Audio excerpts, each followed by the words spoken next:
Bonjour Jean-François Bodin. Bonjour Nicolas. Vous recevez ce matin le nouveau vice-recteur. Oui, Didier Vindatich est notre invité. Bonjour. Bonjour. Merci d'avoir accepté notre invitation alors que vous êtes en Calédonie depuis une semaine.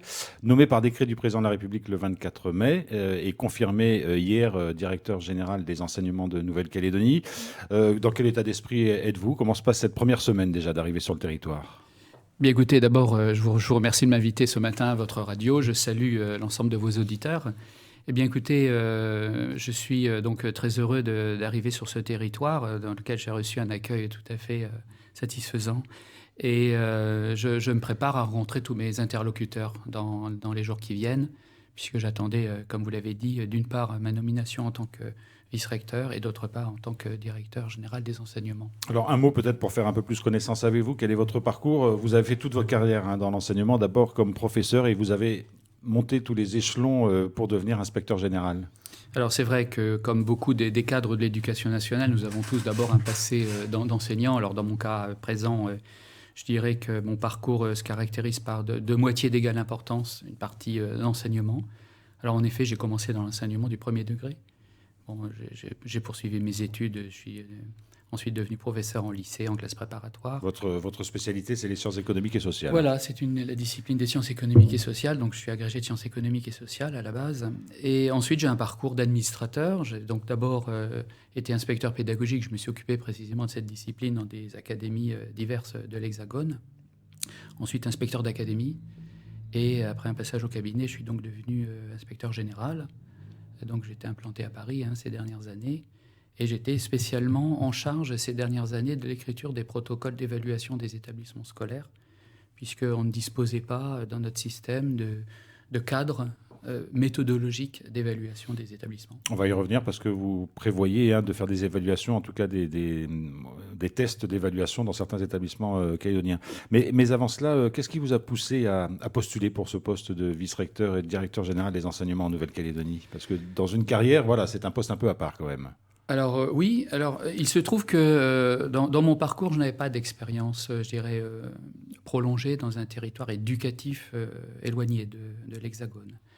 Donc j'avais des expériences notamment mais de durée limitée, des missions de 15 jours, 3 semaines dans des territoires d'outre-mer. Et donc ça me faisait défaut en quelque sorte à mon parcours, donc je voulais avoir cette expérience supplémentaire.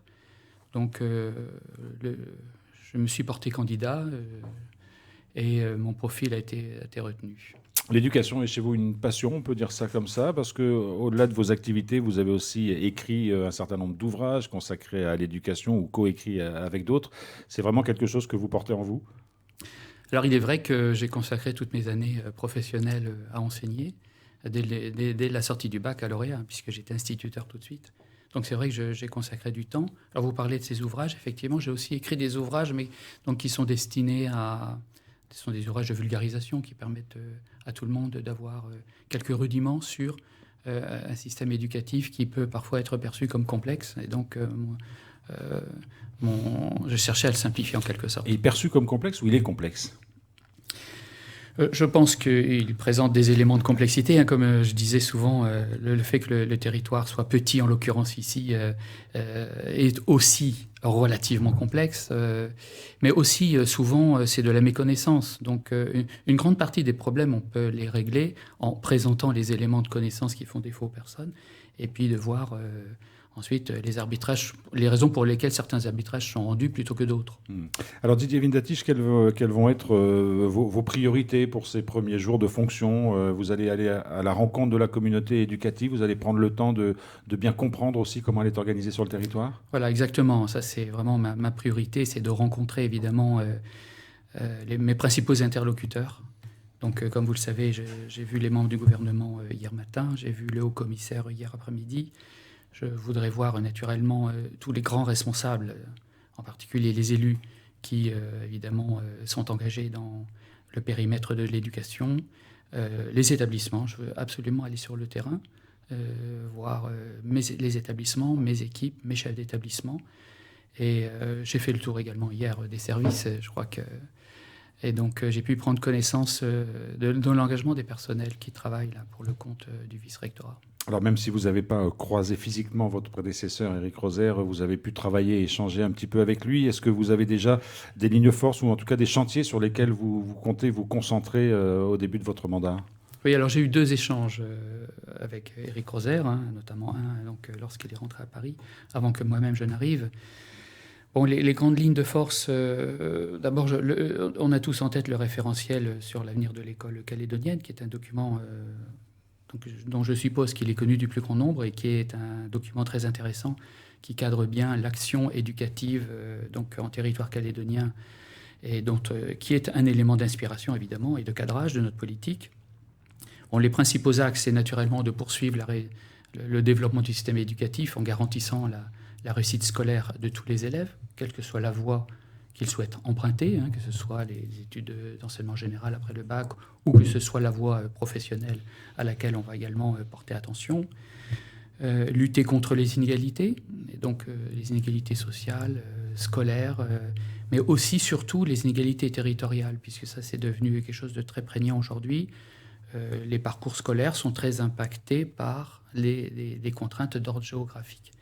Et précisément, en Nouvelle-Calédonie aussi, il faut pouvoir, en quelque sorte, garantir sur tous les points du territoire des conditions de scolarisation satisfaisantes, où qu'on soit. Donc ça, c'est une difficulté qui nous amène donc à réfléchir à la meilleure utilisation des moyens pour faire cette offre de qualité à tous les élèves calédoniens.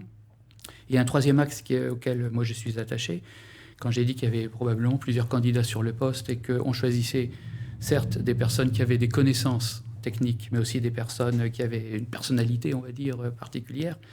Donc moi, je pense que je me caractérise par des qualités d'attention, d'écoute, voire d'empathie à l'égard des personnes. Et je suis préoccupé par les conditions de climat scolaire dans l'établissement.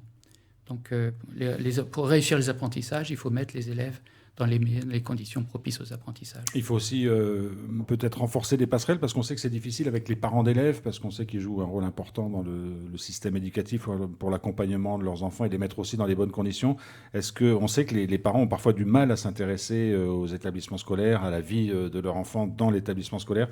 Ça aussi, c'est des choses que vous comptez développer éventuellement? Bien entendu, toutes les parties prenantes du système éducatif doivent être consultées et entendues. Donc, parmi les personnes que je vais m'employer à rencontrer, je vais naturellement rencontrer les organisations de parents d'élèves instituées ici en Nouvelle-Calédonie. Et il se trouve aussi que, sans faire spécialement de publicité pour ce guide méthodologique qu'on a mis en place, mais l'évaluation des établissements, c'est une opération qui consiste, dans une phase d'auto-évaluation, à recueillir l'avis de toutes les parties prenantes.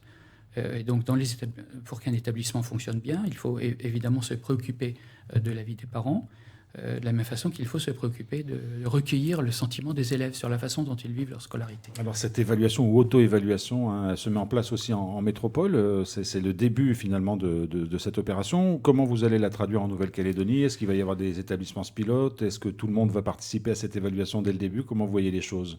Alors, il y a un membre du conseil d'évaluation de l'école qui était venu l'année dernière, qui a pu présenter le modèle en quelque sorte et donner des rudiments de formation.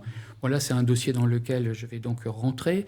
Bon, ce que je peux vous dire, c'est qu'effectivement, il y aura, je crois, quelques établissements qui vont tester le protocole pour voir dans quelle mesure il doit être adapté au contexte local, parce que on sait tous qu'il n'y a pas un seul établissement qui ressemble à un autre établissement, même sur un territoire petit, et que les conditions concrètes d'exercice influent beaucoup sur les conditions de travail et sur les parcours scolaires. Donc il faut porter une attention particulière au contexte d'exercice.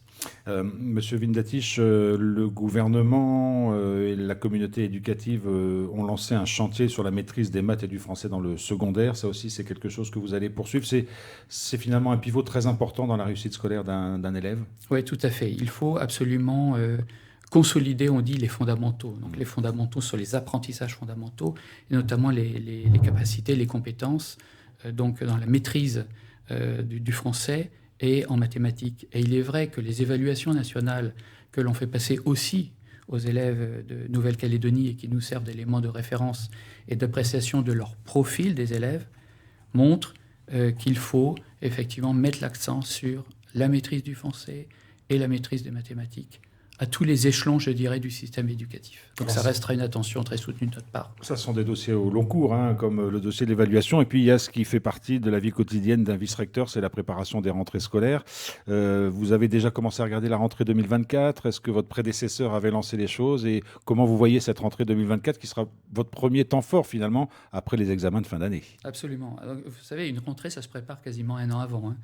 Et donc, il y a un certain nombre d'opérations incontournables, évidemment. Et donc, là, on est dans une phase déjà avancée de préparation de la rentrée, notamment par l'octroi des moyens aux établissements. Et donc, la mise en place concrète des structures d'enseignement dans chacun de ces établissements. Oui, donc la rentrée, c'est déjà maintenant pour moi un sujet de préoccupation, ça va de soi. Votre prédécesseur insistait beaucoup sur le fait que le système éducatif doit aboutir à ce premier diplôme qui est le baccalauréat, qui est un diplôme national. C'est-à-dire que ça, c'est aussi une particularité de la Calédonie. Il faut à la fois trouver les éléments calédoniens qui vont faire partie du corpus d'enseignement et en même temps préparer un examen qui est un examen national. Voilà, exactement. Il faut pouvoir garantir aux élèves un niveau de formation de haut niveau, on va dire. Et donc, en leur faisant réussir les épreuves du baccalauréat, c'est leur permettre, pour certains d'entre eux, de poursuivre des études après le baccalauréat selon les projets, je dirais, scolaires ou étudiants qu'ils ont. C'est aussi le baccalauréat professionnel éventuellement, donc réussir dans la voie professionnelle. Donc effectivement, c'est une qualification et un diplôme de base, on va dire. Une toute dernière question, parce que je crois qu'on arrive au bout du système de Parcoursup là, pour les jeunes Calédoniens qui souhaitent poursuivre leurs études en métropole. Là aussi, vous aurez une attention particulière. C'est un dossier que vous allez suivre, évidemment. Bien sûr. Bon, les élèves qui veulent... L'objet de Parcoursup, c'est d'arriver à offrir aux élèves des formations qui correspondent le plus à leurs aspirations. Et qu'ils le sachent le plus tôt possible. Qu'ils le sachent le plus tôt possible. Et donc, on va suivre ça également. Mais là, on est dans la phase terminale oui, pour les jeunes Calédoniens. Didier Vindatich, merci beaucoup d'avoir été avec nous. Puis bon séjour en Nouvelle-Calédonie. Merci beaucoup à vous. À bientôt à tous. À bientôt.